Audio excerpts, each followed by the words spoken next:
Je suis Nolwenn Beledic, je suis directrice générale déléguée chez Life. Alors Life, c'est un producteur et un fournisseur d'hydrogène vert et renouvelable pour alimenter les besoins de la mobilité et de l'industrie, qui sont des activités qui doivent absolument maintenant se décarboner. Et donc on produit chez nous et on fournit de l'hydrogène qui est fabriqué à partir d'énergies renouvelables, donc de l'hydrogène propre, qui peut alimenter des véhicules, notamment la mobilité lourde, qui peuvent remplacer du diesel par exemple par de l'hydrogène renouvelable.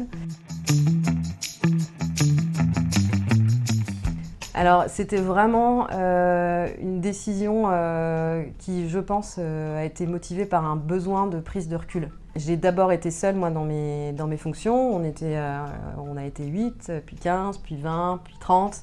Et puis, à partir d'une quarantaine de personnes, deux super talents m'ont rejoint dans l'équipe RH. Et on s'est retrouvés à un moment à 3 avec une hypercroissance arrivant. Et on a voulu prendre le temps de réfléchir à la façon dont on allait gérer cette hypercroissance. Donc là, 2 ans plus tard à peine, on est 200. Il a fallu prendre un peu les devants et se projeter en fait sur une organisation avec beaucoup plus de monde. Cette organisation est mouvante en fait. Donc c'est vraiment ça la difficulté, de se dire bon bah voilà, aujourd'hui on est 3 RH, demain on sera 12, ce qui est une grosse équipe RH, mais ce qui est nécessaire dans une entreprise en forte croissance. Et il a fallu à la fois d'un côté structurer, mais en gardant justement cette agilité et ce principe en tête de se dire que les choses bougent au quotidien. On avait besoin de ces temps de réflexion pour une équipe, cette petite équipe de 3 qu'on formait, qui était en permanence en action, en suraction même. Donc on avait besoin de prendre un peu de recul et de se projeter.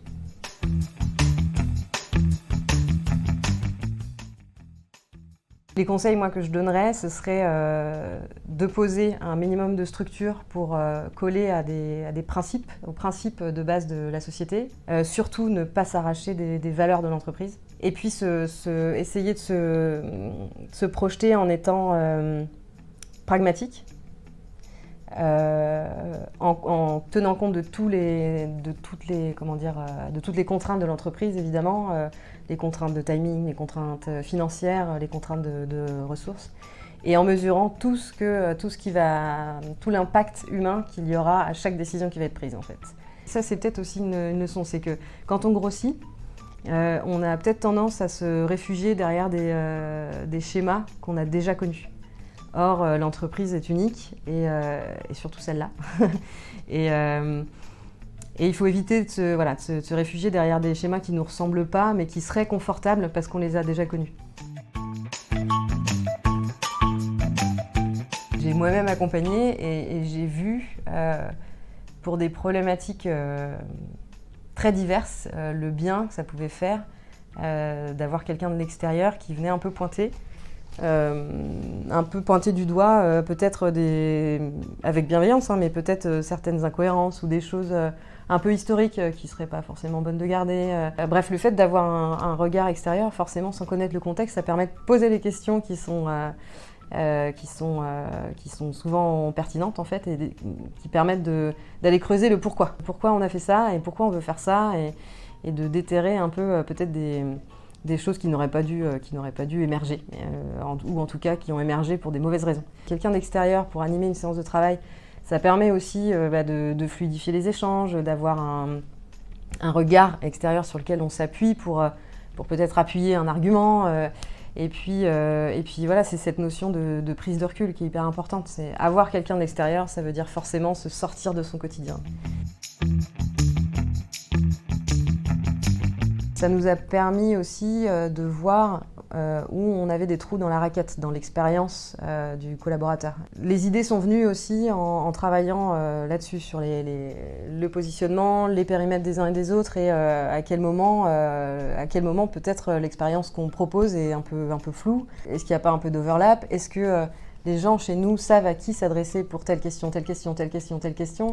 Dans les idées qu'on a eues, On a vraiment travaillé sur la partie process en partant de l'expérience collaborateur. Dans le cadre de l'accompagnement, on a réussi aussi à se trouver des moments tous ensemble, en équipe, pour travailler sur nos valeurs en tant que service RH.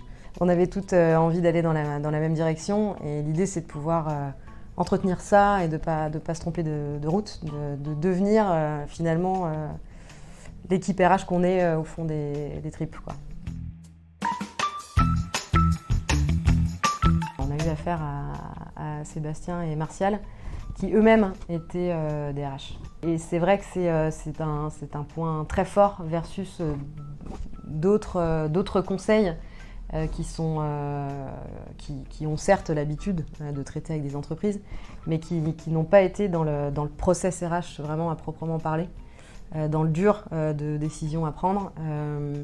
Et le fait qu'ils aient cette expérience-là, c'est rassurant. Et puis ça apporte un regard opérationnel en fait, qui est très intéressant. Ça nous a permis aussi de leur faire faire des choses. Versus on a une feuille de route et puis on se débrouille avec.